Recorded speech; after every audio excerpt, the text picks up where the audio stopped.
स्वागत है आपका आपके चैनल द फाइट एग्जाम में। कोई भी एग्जाम को फाइट करने के लिए हमारे चैनल को ज़रूर सब्सक्राइब कीजिए। हम लोग यहाँ पे देख रहे थे क्वेश्चन सीरीज, और यहाँ पे जो है आप 2025 में जो है एग्ज़ाम देने वाले हैं, ठीक है ना। तो इसके लिए बहुत ही महत्वपूर्ण प्रश्न जो है मैं आपके लिए लेकर के आ रहा हूँ। और यहाँ पे ये सेट जो है दूसरा है और ये साइंस का है, ठीक है ना। तो इसको आपको क्या कर लेना है, याद कर लेना है। इससे पहले का वीडियो आपने नहीं देखा है तो ज़रूर देख लीजिएगा ताकि आपको कोई भी दिक्कत नहीं हो, ठीक है। तारे क्यों टिमटिमाते हैं, देखिए ये बार बार क्वेश्चन पूछा जाता है, आपको याद जरूर कर लेने हैं कि तारे क्यों टिमटिमाते हैं, ठीक है। अगला प्रश्न है, मानव नेत्र में आइरिस का क्या कार्य है। मानव नेत्र में यानी कि मनुष्य के आंख में आइरिस का क्या काम है, वो आपको क्या करना है, बताना है।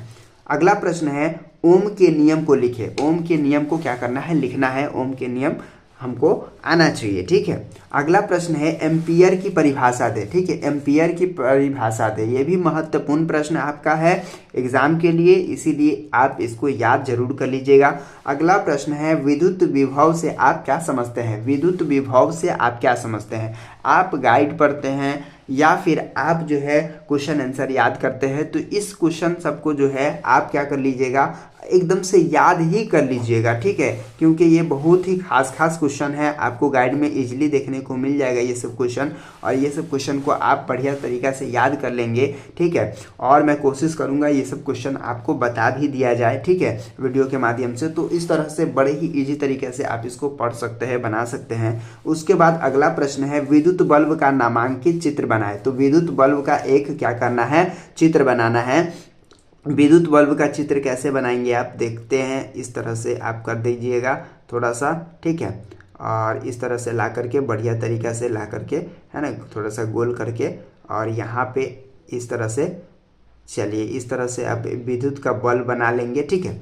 और यहाँ पे देखिए, यहाँ पे इस तरह से विद्युत का बल्ब बना लीजिएगा, है ना, थोड़ा सा इस तरह से। और इसका नामांकित चित्र बनाना है, और यहाँ पे फिलामेंट हो जाएगा, है ना, यहाँ पे कुंडी हो जाएगा, अपना देख लीजिएगा, लिख लीजिएगा, है कि नहीं।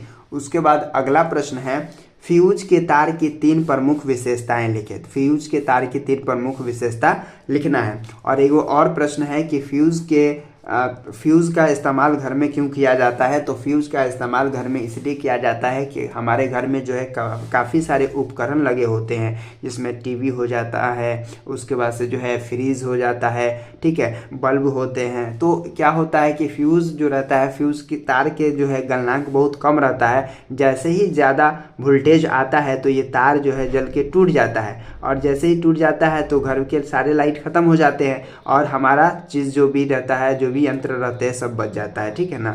तो इसीलिए इसका इस्तेमाल किया जाता है।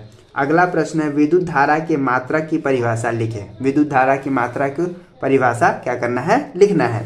अगला प्रश्न है, फ्लेमिंग का वाम हस्त नियम क्या है। फ्लेमिंग का वाम हस्त नियम क्या है, ये आपको बताना है।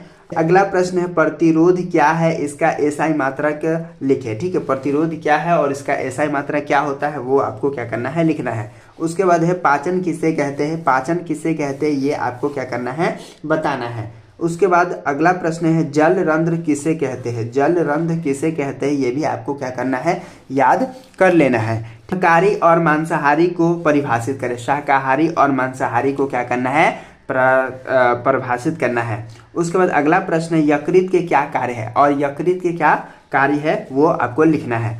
अगला प्रश्न है, पौधों में गैसों का आदान प्रदान कैसे होता है। पौधों में गैसों का आदान प्रदान कैसे होता है, ये आपको बताना है। अगला प्रश्न और आज का हमारा लास्ट प्रश्न है, जाइलम तथा फ्लोएम में पदार्थों के वहन में क्या अंतर है। यानी कि जाइलम तथा फ्लोएम में पदार्थों के वहन में क्या अंतर है, ये आपको बताना है। तो उम्मीद करता हूँ कि आज का वीडियो आपको समझ में आ गया होगा। तो चलिए फिर मिलते हैं आपसे एक नया वीडियो में, तब तक के लिए बाय।